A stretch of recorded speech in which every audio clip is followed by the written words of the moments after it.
See you in the next life, my daughter-in-law said as she locked me inside the sinking boat. My son just stood there staring. They left me to drown, held my funeral and even claimed my inheritance, but I survived. And when I walked into the middle of my own funeral, the look on their faces was priceless. Where are you watching from today?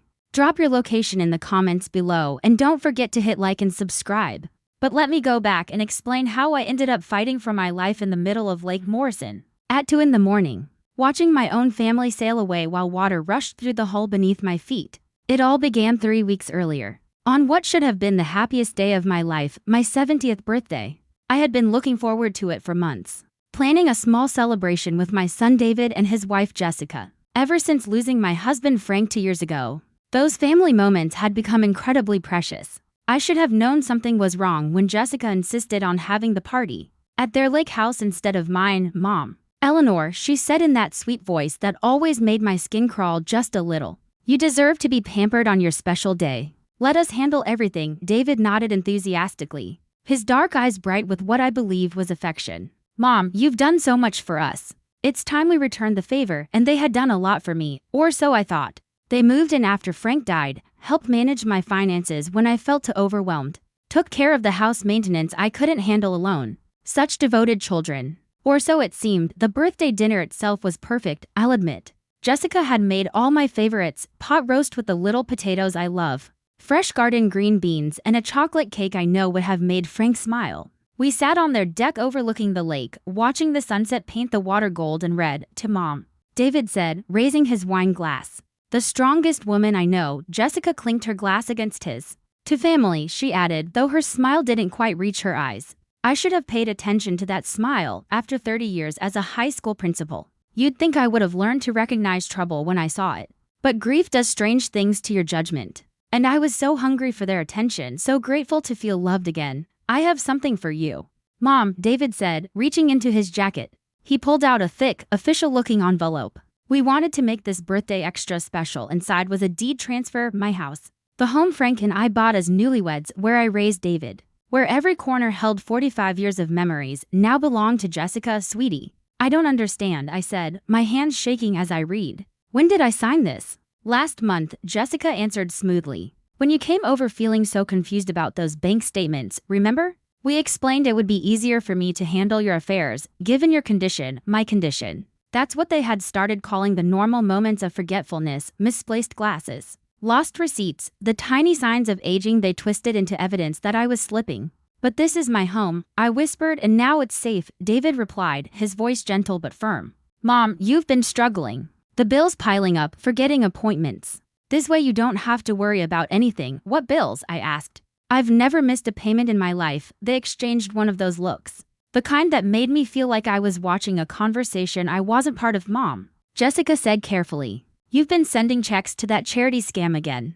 The Children's Foundation that doesn't exist. You've donated over $15,000. I stared at her. I had never even heard of a children's foundation like that. I've kept meticulous records of my charitable donations for decades. Frank used to tease me about my color-coded filing system. But there it was, check after check in the bank statements they showed me, made out to organizations I didn't recognize, in amounts that drained my pension like water through a sieve. The important thing, David said, squeezing my hand, is that we caught it in time. Now everything's protected from me. Apparently, that night, lying in the guest room of what used to be my house, I stared at the ceiling, trying to make sense of everything that had just happened. The woman who once ran a school of 800 students, who balanced budgets, managed crises, and commanded respect from teenagers and faculty alike, had somehow become too confused to manage her own affairs. That's what they wanted me to believe. But when morning came and I couldn't find my purse or my cell phone, and Jessica calmly explained that they'd be taking care of those things from now on, a cold certainty settled in my chest. This wasn't protection. This was a cage, and the lock had just clicked shut. We thought a nice boat ride would cheer you up, Jessica said 3 weeks later, her voice as bright as the morning sunlight reflecting off Lake Morrison. You've seemed so down lately. Down, that was one way to describe it. The slow, horrifying realization that my own son and daughter-in-law had spent weeks quietly stripping away every piece of my independence. My house, my bank accounts, my car keys, my phone. All taken for my own good, of course. I stood on the dock watching David untie the ropes from the marina cleat. Their 30-foot cabin cruiser bobbed gently in the morning swell. The same boat they bought last summer, supposedly with the money David earned from his promotion. I'm not really in the mood for a boat trip, I said, even though I knew it didn't matter. I had learned over the past 3 weeks that my preferences were no longer part of this arrangement.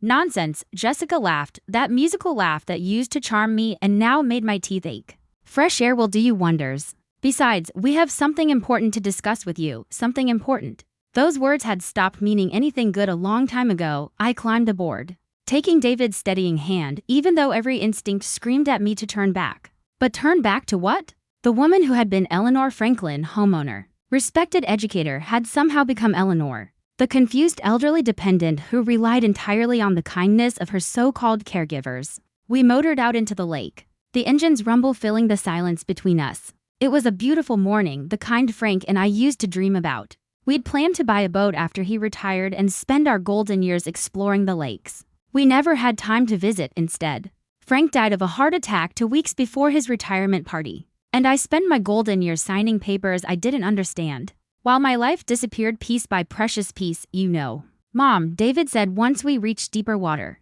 we've been thinking about your living situation, my living situation. As if I were a sofa they wanted to move into storage. What about it? I asked, though I already feared the answer. Jessica stepped onto the deck, carrying a manila folder that made my stomach turn. Well, the house is quite large for one person and maintaining it is expensive, she said. We think it would be better if we sold it. Sold it? My voice cracked. Technically, Jessica said with that patient smile I was starting to despise. It's my home now, and I found a lovely assisted living facility that would be perfect for you. She opened the folder and showed me glossy brochures for a place called Sunset Manor, a facility that looked more like a hospital than a home. Sterile hallways, communal dining rooms, activity directors with forced smiles. The best part, David added, is that selling the house will provide enough money to pay for your care indefinitely. We've already spoken to the administrator, already spoken to them. Past tense. Already decided. When? I whispered. Next week, Jessica chirped. We scheduled the tour for Monday and you can move in Wednesday. It'll be like a fresh start, a fresh start. At 70 years old, in a building where strangers would control my medications, plan my meals, and tell me when it was time to sleep. I looked out at the water as the shoreline drifted farther away. Somewhere on that shore was the house where I brought David home from the hospital, nursed him through chickenpox, helped him with homework, watched him graduate with tears in my eyes. And now he sat across from me calmly explaining how he planned to sell the last piece of the life I built with his father. There's one more thing, Jessica said, her voice shifting, sweeter gone, something harder underneath. The insurance policy Frank left you. We need to update the beneficiary information. Why? I asked, though the answer was already forming like ice in my veins. Well, she said lightly, if something happens to you at the facility, it'll be easier if David is already listed as the primary beneficiary. These things can be so complicated for grieving families. If something happens to me, not when, if. I watched my son's face as his wife talked about my potential death, with the same casual tone she used when discussing what to make for dinner. His expression stayed carefully neutral, but there was something in his eyes I had never seen before. Something cold. Something that made me realize I was looking at a stranger wearing my child's face. I think I'd like to go back now, I said quietly. Oh, we will, Jessica replied, glancing at her watch. But first, David wanted to show you something special. Didn't you, honey? David nodded and disappeared below deck. When he came back up, he was carrying a life jacket and wearing a strange, unsettling smile. Put this on, Mom, he said, holding out the bright orange vest. Safety first. I took the life jacket. It felt oddly light. Too light. But I put it on anyway. What else could I do? That's when I noticed how far we were from shore, much farther than I'd realized. And the engine had stopped running. The thing is, Mom, David said as he tightened the straps round my shoulders with practiced, efficient movements. This whole situation has become rather complicated. I stood there on the deck, the bright orange vest snug against my chest, watching Jessica slip below deck again. The engine was silent. The boat bobbed in the middle of the lake like a helpless cork. The shoreline was nothing more than a faint smudge of trees and rooftops. What situation? I asked, though my own voice sounded small, shrunk. The financial situation, David said, settling onto the bench opposite me. See, Mom, the house is worth more than we thought. A lot more. And your pension, plus Dad's life insurance, plus the investments you forgot you had, well, it all adds up to a pretty substantial sum. Investments I forgot I had, right? Just like the donations to fake charities I supposedly made, substantial enough. Jessica called from below deck. To trigger a significant inheritance tax if it passes to the next generation naturally. What an interesting choice of words, but David continued, his tone almost conversational. If you were to pass away unexpectedly, before we move you into Sunset Manor and start paying all those expensive care facility fees, that would solve several problems at once. I felt the blood drain from my face. David, what are you saying? I'm saying, he replied, standing and moving toward the railing where Jessica had reappeared with a toolbox, that loving children sometimes have to make difficult decisions for their parents' own good. The toolbox. I had been so focused on their words that I hadn't noticed the sound of power tools humming from below deck, or the way the boat had begun sitting lower in the water. You see, Mom, Jessica said, opening the toolbox to reveal drills and saw blades. This particular boat model has a design flaw. The hull integrity can fail very suddenly, especially in older vessels, like older people, apparently disposable, once they become inconvenient. My horror grew as I watched David haul out a small, inflatable emergency raft from the storage compartment, a raft designed for exactly 2 people. 2, not 3. The Coast Guard investigation will show that you insisted on going below deck because you felt seasick. Jessica went on, pulling on her work gloves. When the hull gave way, you were trapped in the cabin. David and I barely escaped in the emergency raft. A tragic accident, David added, checking the raft's inflation valve. The kind of thing that happens to confused elderly people who wander around boats without supervision. They had planned every detail, every excuse, every expression they would wear at my funeral. How long had they been building this plan?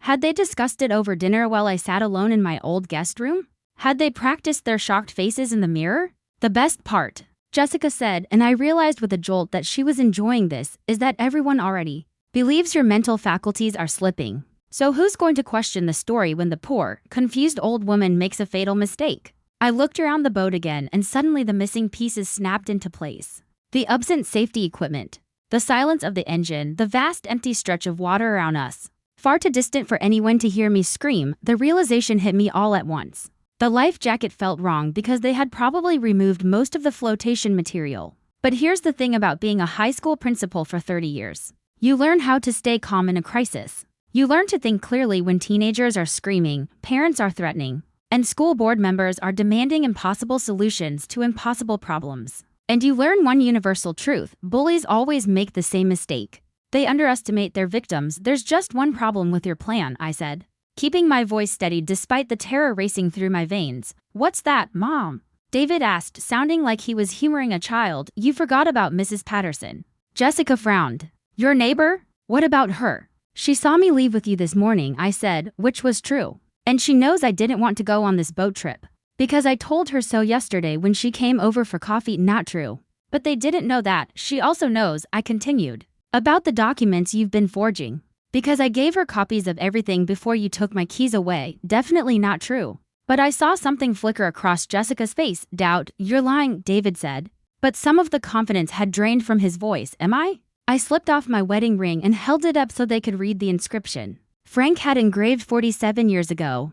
Mrs. Patterson has been taking pictures of every bruise, every cut, every time I've shown up at her door looking like I've been handled roughly. She's been documenting everything just like I taught her. When her grandson was being bullied at school, a complete fabrication. But it was working. I could see the calculation behind their eyes shifting, wheels turning as they questioned what they might have overlooked. Even if that's true, Jessica said slowly, it doesn't matter. We're miles from shore. Your life jacket won't keep you afloat for more than an hour. And by the time anyone finds your body, we'll be back at the marina with witnesses who saw us return alone and devastated.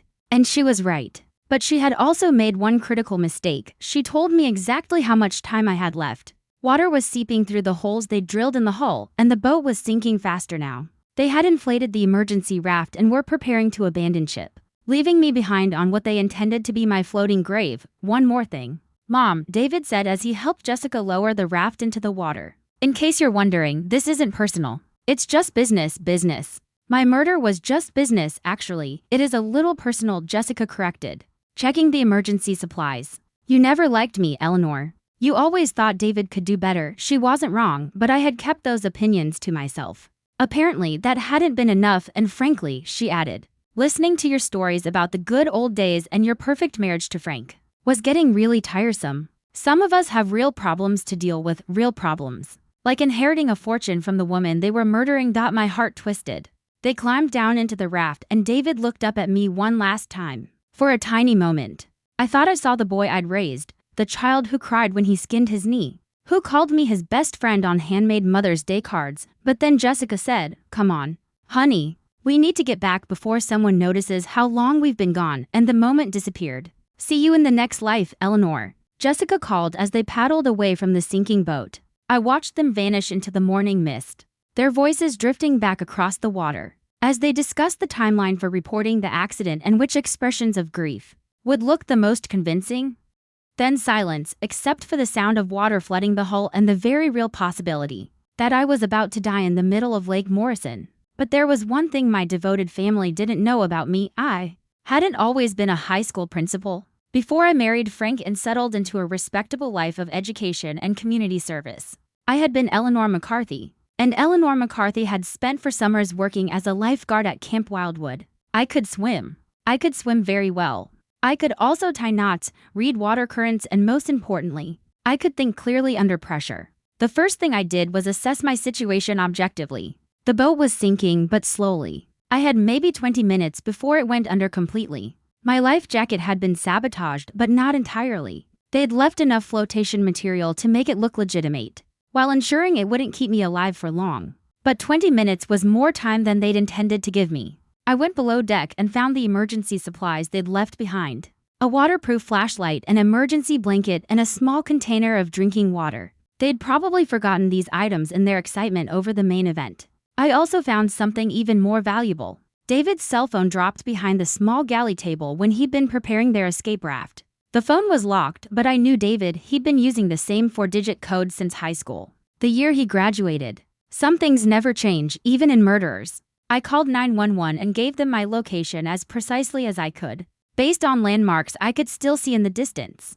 Then I called Mrs. Patterson, my actual neighbor, who actually had been taking note of my increasingly strange behavior over the past few weeks. "Eleanor, where are you calling from? I thought Jessica took your phone." "Mrs. Patterson, I need you to listen very carefully," I said, keeping my voice calm and clear. "I'm on David's boat in the middle of Lake Morrison. They drilled holes in the hull and left me here to drown. I need you to call the sheriff and tell them to arrest David and Jessica." When they returned to the marina, there was a moment of stunned silence before Mrs. Patterson said, "Those monsters. I knew something wasn't right when I saw them loading equipment into their car at 5 this morning. Are you safe for now?" I said, watching the water level rise around my ankles. "But I need to get off this boat." I hung up and pocketed the phone. Then I went back on deck and made my second crucial decision. I wasn't going to wait for rescue.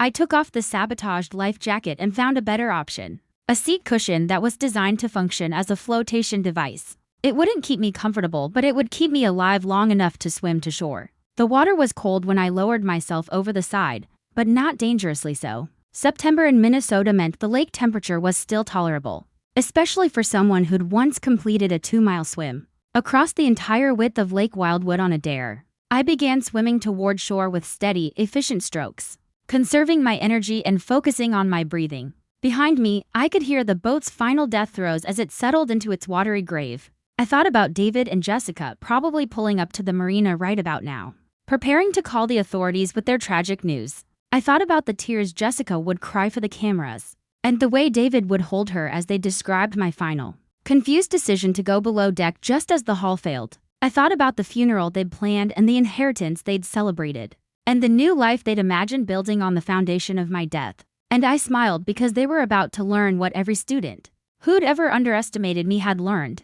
Eleanor Franklin was much tougher than she looked. The shore was still a 1/4 mile away when I heard the Coast Guard helicopter approaching. But I kept swimming because I had plans for that helicopter and for the very surprised expressions I was about to see at the marina. The Coast Guard helicopter spotted me about 50 yards from shore, just as I'd planned. The rescue swimmers pulled me from the water, wrapped me in thermal blankets, and kept asking if I was injured or in shock. "I'm fine," I told them, though my voice was from the cold and exertion. "But you need to get me to Morrison Marina immediately. There are 2 people there who just reported my death." The pilot radioed ahead, and by the time we landed at the marina, Sheriff Bradley and 3 of his deputies were already there along with what appeared to be half the town. Word travels fast in small communities, especially when it involves boats sinking and elderly women dying tragically. I could see David and Jessica standing near the dock, surrounded by concerned neighbors and marina staff. Jessica was crying prettily into a handkerchief while David spoke to a deputy in the low, broken tones of a grieving son. They looked up when the helicopter landed, probably expecting to see my body in a Coast Guard recovery bag. Instead, they saw me climbing out of the aircraft under my own power, dripping wet, but very much alive. The expression on Jessica's face was everything I'd hoped it would be. Pure, undiluted horror. David went white as death and actually stumbled backward as if he were seeing a ghost witch. From their perspective, I suppose he was. David.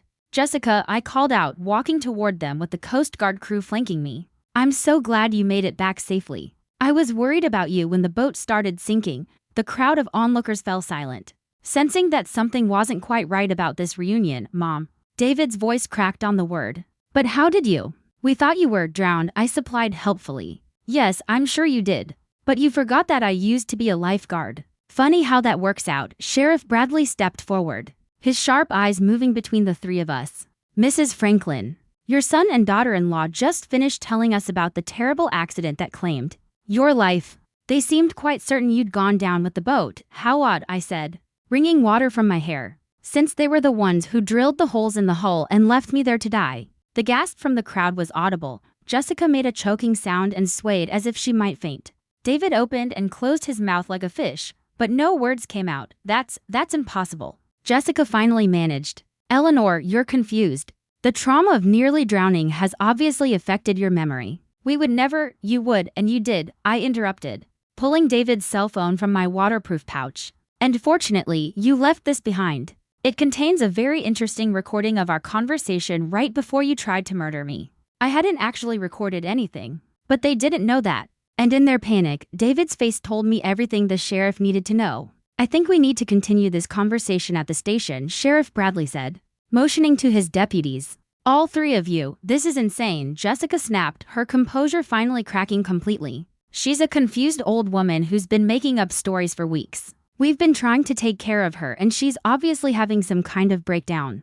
Mrs. Franklin, the sheriff said to me, would you be willing to submit to a medical evaluation to determine your mental competency? Absolutely, I said without hesitation. But first, I'd like you to examine the boat wreckage and compare the tool marks on those hull breaches to the equipment in David and Jessica's garage. I believe you'll find the drill bits match perfectly. This was a complete guess, but again, David's face confirmed I was right. I'd also like you to investigate the fraudulent documents they used to steal my house, the forged checks they used to empty my bank accounts, and the lies they told my neighbors about my supposedly declining mental health. Sheriff Bradley was taking notes now, his expression growing more serious with each accusation. Most importantly, I continued, I'd like you to ask them how they plan to explain returning from a boat trip without the woman they claimed was confused and incapable of making good decisions, because that seems like a rather large oversight in their story. The silence that followed was broken only by the sound of Jessica sobbing and David asking for a lawyer. As the deputies led them away, Mrs. Patterson pushed through the crowd and threw her arms around me. Eleanor Franklin, she said fiercely, you are the most impressive woman I've ever known. When you called and told me what they'd done, I thought for sure. Her voice broke. I know, I said, hugging her back. But here's the thing about underestimating people, Helen, it's always a mistake. As I watched the police cars drive away with my would-be murderers, I realized something profound had shifted inside me. For weeks, I'd felt powerless, confused, dependent. I had started to believe their narrative about my declining abilities and questionable judgment. But floating in that lake, swimming for my life, I'd rediscovered something I'd forgotten. I was Eleanor Franklin, the woman who'd turned around a failing high school, who'd stood up to angry parents and incompetent administrators and teenage bullies for 3 decades. I wasn't a victim. I wasn't confused. I wasn't finished fighting. And I still had a funeral to cancel. The interrogation room at the sheriff's station felt like stepping back into my old principal's office, that same tight, charged air where guilty people squirm under pressure while pretending they're innocent. Through the one-way glass, I watched Jessica crack first. She'd been crying for 3 straight hours, mascara streaking down her cheeks like black tears, repeating over and over that this was all a terrible misunderstanding. Mrs. Franklin, Sheriff Bradley said, turning to me, we found the tools in their garage. Drill bits matched perfectly, just like you predicted. Of course they did. People who plan elaborate murders always keep the evidence afterward, probably because they never expect their victims to survive and testify. He slid a folder across the table, There's something else. We pulled their financial records. This wasn't their first attempt at insurance fraud. I opened the folder and felt my blood run cold. David's previous wife, Sarah, had died in a car accident 2 years before he met Jessica. The insurance payout had been huge, and the report mentioned unusual circumstances that were never fully investigated. Sarah's car went off the same bridge where they claimed you'd gotten confused and wandered into traffic, Sheriff Bradley said grimly. Different method, same result, 2 wives. David had killed 2 wives for money. There's more, the sheriff went on. Jessica's previous husband died in a boating accident in Florida 3 years ago. She collected a large life insurance policy from that, too. I stared at the documents, my stomach twisting. I wasn't just a victim, I'd been part of a pattern. A business model, really. Find vulnerable targets, marry into their families, and stage tragic accidents. How many others? I whispered. We're investigating, he said. But Mrs. Franklin, what you did today, surviving their attempt and getting evidence, you may have saved other lives. Through the glass, David paced his cell like a trapped animal. When he finally saw me watching, his face twisted with pure rage. He mouthed something I couldn't hear, but I knew exactly what he meant. Good, let him be angry. Angry people make mistakes. The door opened and District Attorney Patricia Wells walked in. I'd known Patricia since she was a mouthy teenager at Franklin High, challenging every rule in sight. Now she was the most feared prosecutor in 3 counties. Eleanor, she said, hugging me tightly. When I heard what happened, I could hardly believe it. Although knowing you, I should have expected you'd find a way to swim out of this mess. Patricia, please tell me you have enough to put them away forever. We do. Attempted murder, fraud, conspiracy, and now we're looking into Sarah's death and Jessica's previous husband as well. They're not going anywhere for a very long time. She hesitated. But there's something else. She handed me another file, thicker than the first. We found their computers, Eleanor. They'd been planning this for over a year. They researched your finances, your medical history. They even contacted Sunset Manor 6 months ago to reserve a room. 6 months ago, when I was still grieving Frank. Still trusting them to help me navigate life alone. They'd been planning my murder while I made them Sunday dinners and bought Christmas presents for grandchildren I never had. They also researched the best ways to simulate dementia, Patricia added. Drug interactions, environmental triggers. Things that could cause confusion and memory issues. We found evidence they were slipping medication into your food, low doses. Enough to cause exactly the symptoms they described to my neighbors, the forgetfulness, the confusion, the indecision. No wonder I'd felt so foggy. So unsure. They hadn't just been stealing my money and my home. They'd been stealing my mind. There's something else, Sheriff Bradley said quietly, looking uneasy. We need to ask about Frank's death. The room fell silent. Frank died of a heart attack, I said slowly. The doctor said it was consistent with a heart attack. Patricia corrected gently. But given what we know about David and Jessica's methods, we'd like to request an exhumation order. The words hit like a physical blow. Frank, my Frank, who'd never hurt anyone, who'd loved David like a son, who'd worked overtime for years to pay for David's college. You think they killed him too? We think it's worth investigating, Patricia said gently. Sheriff Bradley folded his arms. The timeline fits. Frank died 2 weeks before retirement, right when his pension would have become your primary income source. And David was the one who found him. Remember? I remember. David calling me at school, voice breaking with grief, begging me to come home. Frank collapsed in the kitchen. David performing CPR until the paramedics arrived. David, who just happened to be visiting that morning for no particular reason. How long? I whispered. How long what? Patricia asked softly. How long have they been murdering people for money? Patricia and Sheriff Bradley exchanged a look. The kind of look professionals give when the truth is almost too big to speak. We're still investigating, Patricia said carefully. But Mrs. Franklin, you may have uncovered one of the most sophisticated serial killing operations we've ever seen. Serial killing. My son was a serial killer and I had been his latest target. The door opened and Deputy Morrison stepped in. Sorry to interrupt, but Jessica's asking to make a deal. Says she has information about other victims, more Sarahs, more Franks, more elderly people who trusted the wrong family members. I stood slowly, feeling every one of my 70 years. I want to hear what she has to say, Eleanor. You don't have to. Yes, I couldn't. I do.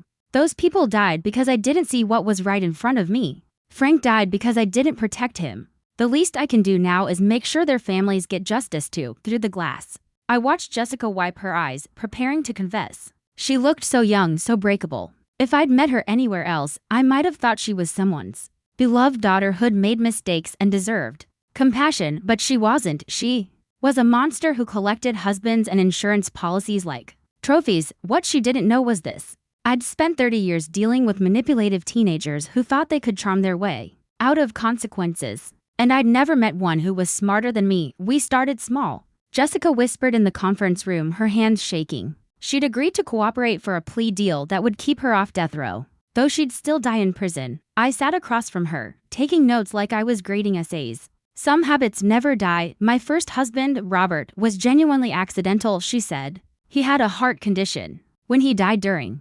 an argument, I realized how easy it was to make these things look natural. An argument. She'd probably been screaming at him over money when his heart gave out. And she'd realized she'd hit the jackpot. David was different, she continued, darting a nervous glance at the recording equipment. When I met him, he'd already figured out how to make Sarah's car accident look convincing. We bonded over our similar experiences. Patricia wrote quickly while Sheriff Bradley adjusted the camera, making sure every detail was recorded for the victims' families. How did you choose your targets? Patricia asked. Jessica's mask slipped, just for a moment, revealing something icy and predatory beneath the tears. Lonely people. Widows, widowers. People with money but no close family to question things. David was perfect because he had you. She actually looked at me like she admired me. You were the ideal setup. Recent widow. Substantial assets. Starting to seem a little forgetful. And David already had legitimate access to your finances because you trusted him. How many others? I asked, keeping my voice steady even as rage burned through me. 6 confirmed, she said. Maybe more. David kept records, but he was careful. 6 families destroyed. 6 funerals where murderers sat in the front row, accepting condolences and cashing checks. Tell us about Frank, Sheriff Bradley said. Jessica's face turned blank. What about him? She asked. Did David kill his stepfather? Patricia pressed. Frank wasn't supposed to die yet. Jessica said casually, so casually it made my stomach twist. David planned to wait until after the retirement party. Make it look like stress triggered a heart attack. But Frank was asking too many questions about the charitable donations. The charitable donations that didn't exist. Frank had noticed the discrepancies in our bank statements before I did. And David panicked. He moved up the timeline, Jessica said. A small amount of the right medication in Frank's coffee combined with his heart condition. It looked completely natural. My hand tightened on the edge of the table until my knuckles turned white. Frank had died because he was trying to protect our savings from fraud. He died because he loved me enough to notice details I'd been too trusting to see. Where are David's records? Patricia asked. Storage unit on Highway 9, Unit 847. The key is in his desk drawer at home. Jessica hesitated, then added quietly, there's something else you should know. We weren't working alone. The room went still. The only sound the soft hum of the recording equipment. What do you mean? Sheriff Bradley asked. There's a network, Jessica said. People who specialize in this kind of thing. David found them online in a private forum.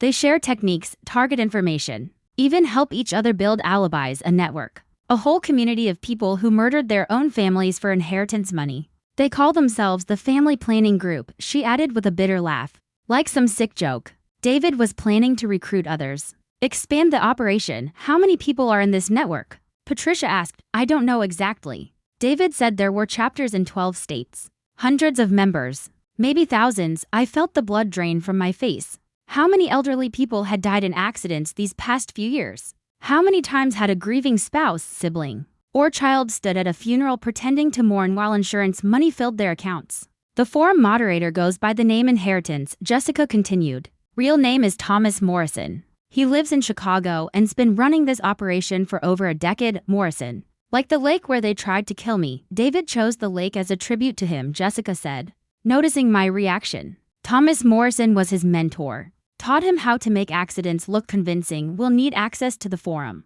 Sheriff Bradley said. David's password is Sarah 2019. Jessica replied, the year he killed his first wife. The way she said it, calm, casual, like she was sharing a recipe for chocolate chip cookies, made something inside me twist. I wanted to reach across the table and shake her until her teeth rattled. But then a sharper idea formed. Jessica, I said, leaning forward. I want you to do something for me. She blinked. What? I want you to contact this Thomas Morrison and tell him the Eleanor Franklin operation was successful. Tell him you and David are ready for your next assignment. Patricia stiffened. Eleanor, I held up my hand. You want to catch the whole network, don't you? Then we need them to believe they're safe. That their methods work. That their security hasn't been compromised. Jessica stared at me. You want me to help you catch them? I want you to help me destroy them, I corrected. Every last one of them. Because somewhere out there is another Eleanor Franklin sitting down to dinner, with people planning to murder her. And if we move fast enough, maybe we can save her. Sheriff Bradley and Patricia exchanged uneasy glances. It was risky. It was dangerous. But it was the only way to reach the people at the top of this operation. What's in it for me? Jessica asked. I smiled, a smile that held no warmth. The satisfaction of knowing that when this is all over, you'll be the only member of the family planning group still breathing. It was a lie, of course. She'd spend the rest of her life in prison no matter what she did. But she didn't need to know that. Jessica studied me, then finally nodded.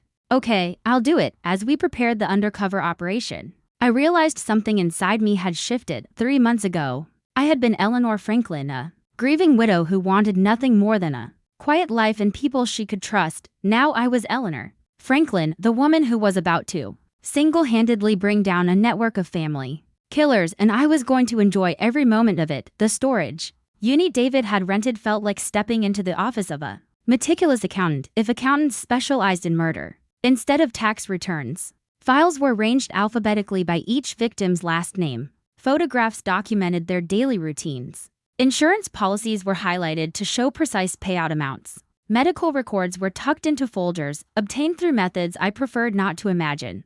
My God, Patricia breathed. Opening a file labeled Franklin.Frank. Inside the folder were photographs of Frank leaving the house, arriving at work, even sitting at our kitchen table drinking his morning coffee. They'd been watching him for months. I flipped through the Sarah file next, staring at pictures of David's first wife going about her normal life, completely unaware her own husband was documenting her schedule for the sole purpose of murdering her. The final photograph showed her car before and after the accident. Look at this, Sheriff Bradley said, holding up a manila folder labeled Future Targets. Inside were background checks on 12 different people, all elderly, all with substantial assets, all recently widowed, including Mrs. Patterson. Helen, I whispered, staring at her photograph paper clipped to a financial summary. They had been planning to expand their operation to include my neighbors. But the most chilling discovery was David's journal, written in his neat, careful handwriting, the same handwriting I'd once been so proud of when he was in elementary school. Subject shows decreased vigilance regarding financial matters. I read aloud from an entry dated 2 months after Frank's death. Grief-related cognitive impairment creates optimal conditions for asset transfer manipulation. He'd been studying me like a laboratory specimen, documenting my grief responses so he could better exploit my vulnerability. Here's the forum information, Deputy Morrison said, pulling out a laptop they'd found hidden in the back of the unit. Password works. We're in. The family planning group forum looked disturbingly normal, like any other online community, with member profiles and discussion threads. Except instead of trading recipes or gardening tips, they were sharing murder techniques and target assessment strategies. There are over 800 active members, Patricia said, scrolling through the list. This is bigger than we thought. I leaned over her shoulder, my blood pressure climbing with each thread. Title: Making Accidents Look Natural, Insurance Investigation Avoidance, Ideal Target Demographics, Long-Term Poisoning Strategies. This one, Sheriff Bradley said, pointing to a thread with more than 200 replies. New Member Orientation Guide. It was a step-by-step manual for murdering family members. We'd uncovered a university for serial killers, complete with mentorship programs and advanced courses in elder abuse and inheritance fraud. My phone buzzed with a text message from an unknown. NUMBE or Mrs. Franklin, this is Thomas Morrison. Jessica told me about your unfortunate accident. I'd like to meet you to discuss your resurrection. I showed the message to Patricia. He knows I'm alive, Jessica? Sheriff Bradley called, summoning her from the conference room where she was supposed to be setting up our undercover operation. What did you tell Morrison? She appeared in the doorway, looking nervous. Exactly what you told me, to say that the operation was successful and we were ready for the next assignment. Then how does he know Eleanor survived? Jessica's face drained of color. I don't know. Maybe someone at the marina posted something online. You know how small towns are with gossip, or maybe she was playing both sides, hoping to earn points with her network by warning them about our investigation. Patricia was already on the phone calling for additional security. We need to assume Morrison knows everything. Eleanor, you're not safe here. I'm not hiding from these people, I said firmly. If Thomas Morrison wants to meet me, let's arrange a meeting. Absolutely not, Sheriff Bradley said. We're talking about the head of a murder network. He's killed dozens of people and he'll kill dozens more if we don't stop him, I countered. But right now, he's curious about how I survived. That curiosity is our advantage. I typed out my reply to Morrison. Thomas, I'd be happy to meet. I have some questions about how David and Jessica's operation was supposed to work. The response came back instantly. Pier 19, downtown Marina. Tonight at 10 p.m. come alone. Patricia shook her head. We can't let you do this. You're not letting me do anything, I said, standing up. I'm a grown woman making my own decisions, something I should have started doing a lot sooner. Eleanor, please, Patricia. I spent 30 years managing crisis situations with teenagers who thought they were smarter than everyone else. Thomas Morrison is just another teenage bully with better resources. That evening, I stood on Pier 19 wearing a wire, waiting for the man who'd taught my son how to murder me. The lake was calm, moonlight scattering across the water like diamonds. Thomas Morrison was nothing like I'd imagined. Instead of looking like a criminal mastermind, he appeared to be an ordinary man in his 60s. Wearing a cardigan and walking with a slight limp, he could have been anyone's grandfather. Mrs. Franklin, he said as he approached, wearing a warm, almost grandfatherly smile. I have to say, I'm impressed. David told me you were resourceful, but surviving that boat trick?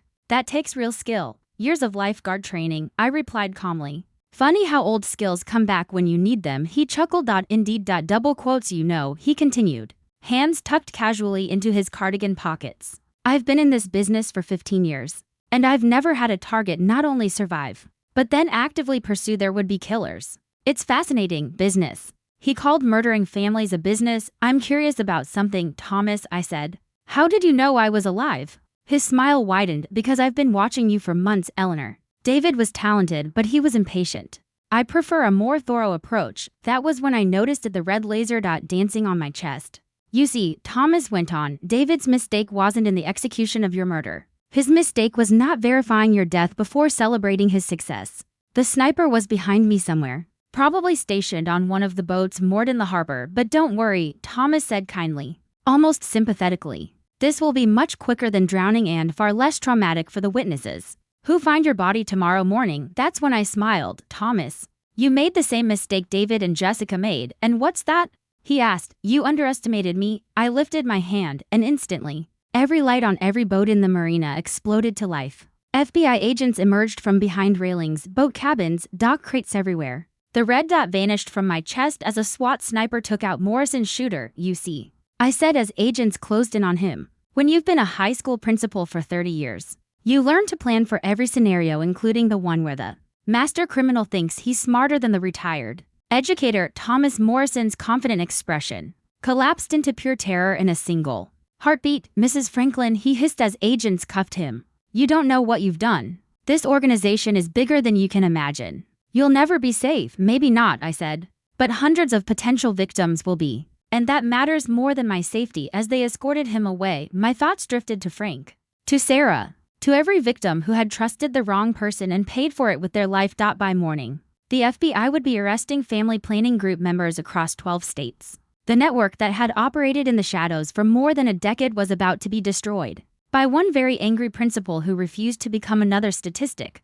But tonight, I was going home. To my house, the one I took back from Jessica. To my own bed for the first time in months, and I was going to sleep very well. 3 months later, I sat before a Senate subcommittee on elder abuse, explaining how a nationwide network of family killers had operated undetected for over 10 years. Senator Williams, I said, looking directly at the committee chair. The family planning group succeeded because no one wanted to believe children would murder their parents for money. We made it easy for them by dismissing signs of abuse as normal family stress. The hearing room was packed. Families who'd lost loved ones to the network sat shoulder to shoulder. Some had suspected murder but never had proof. Others were learning for the first time that their relatives hadn't died naturally. They'd been killed. Mrs. Franklin, Senator Williams asked, in your opinion, how many victims were there nationally? Based on the evidence we've recovered, I said, at least 400 confirmed murders over the past 10 years. Potentially twice that number when we include suspicious deaths still being investigated. 400 families destroyed by the people they trusted most. And the financial losses? He asked. Over $60 million in stolen inheritances, insurance fraud, and asset theft. But the real cost can't be measured in money. During a break in the testimony, Patricia pulled me aside, her face tight with worry. Eleanor, we have a problem. What is it? 3 of the family planning group members we arrested were released on bail yesterday. What? How is that possible?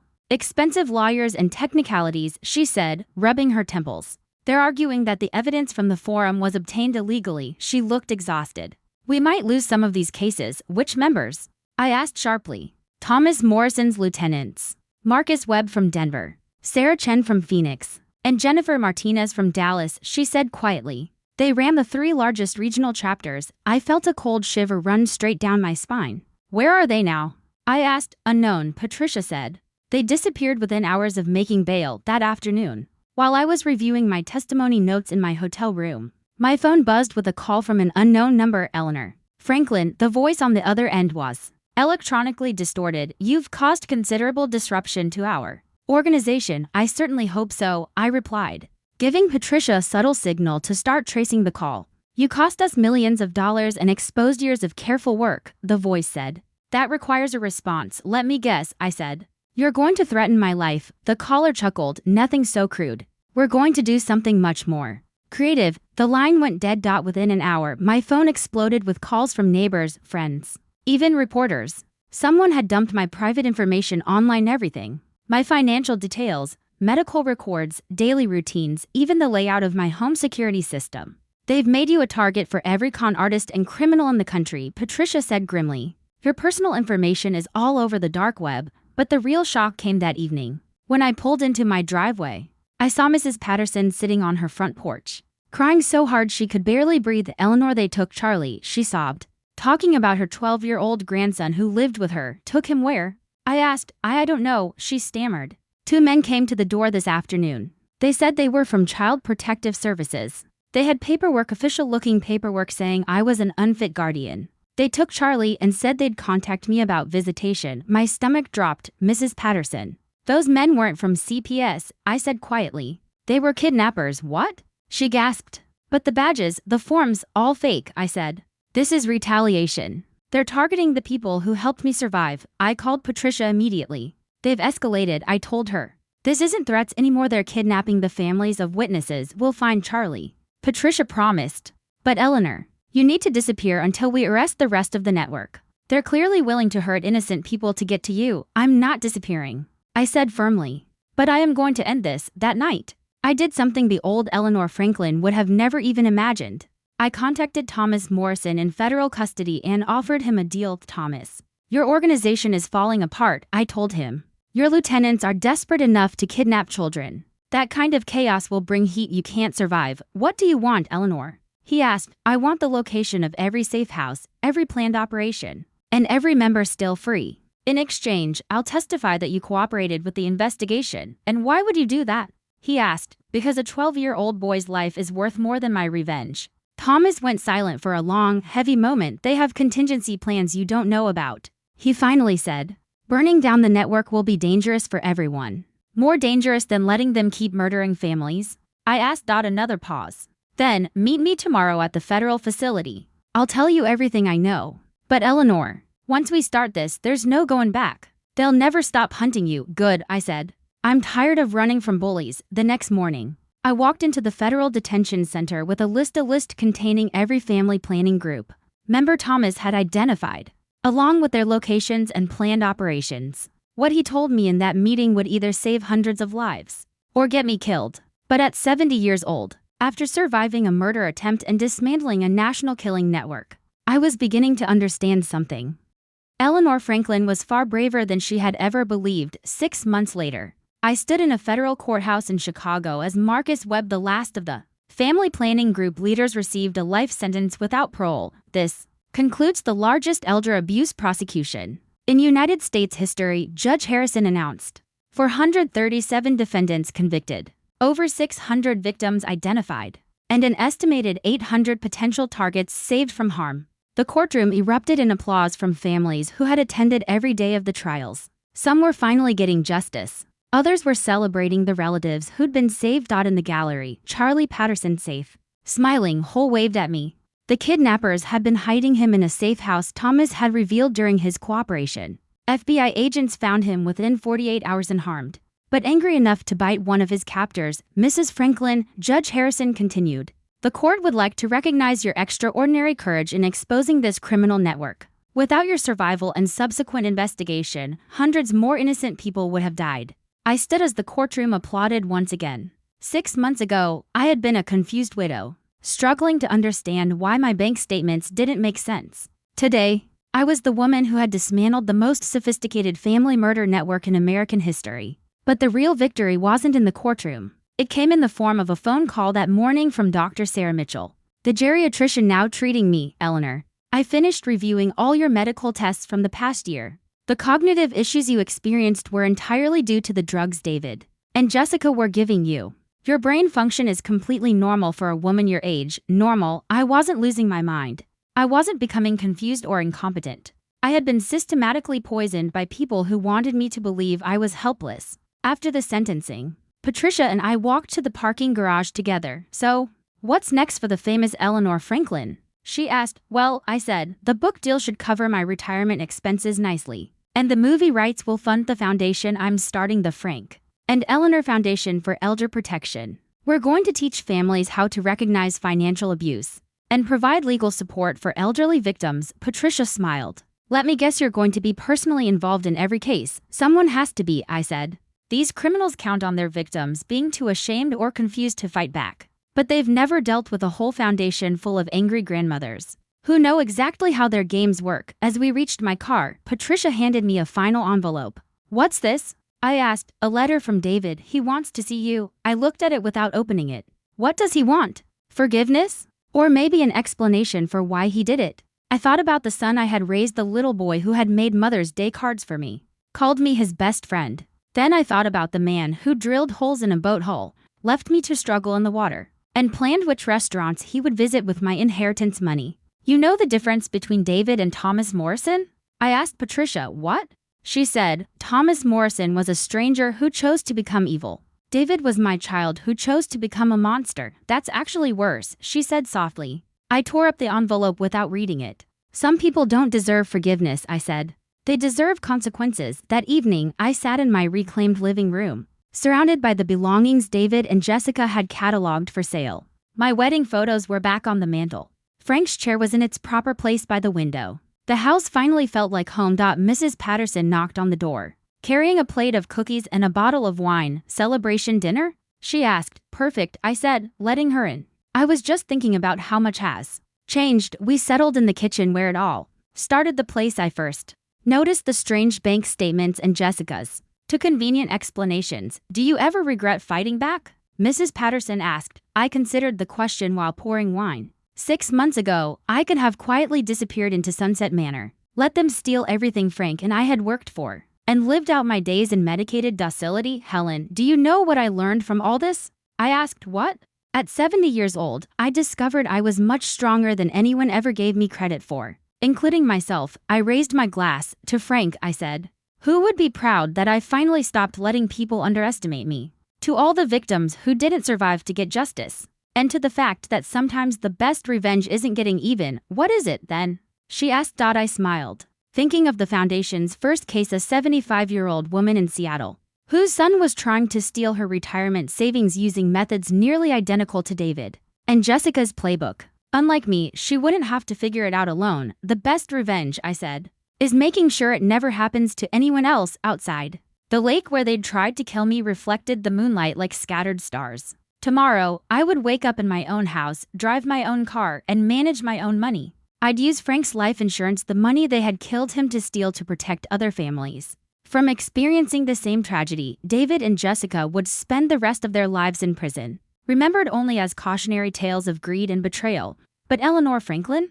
Eleanor Franklin would be remembered as the woman who refused to be a victim, who turned her survival into salvation for others, and who proved that you're never too old to fight back against people who underestimate you. At 70 years old, I was just getting started. Thanks for listening. Don't forget to subscribe and feel free to share your story in the comments. Your voice matters.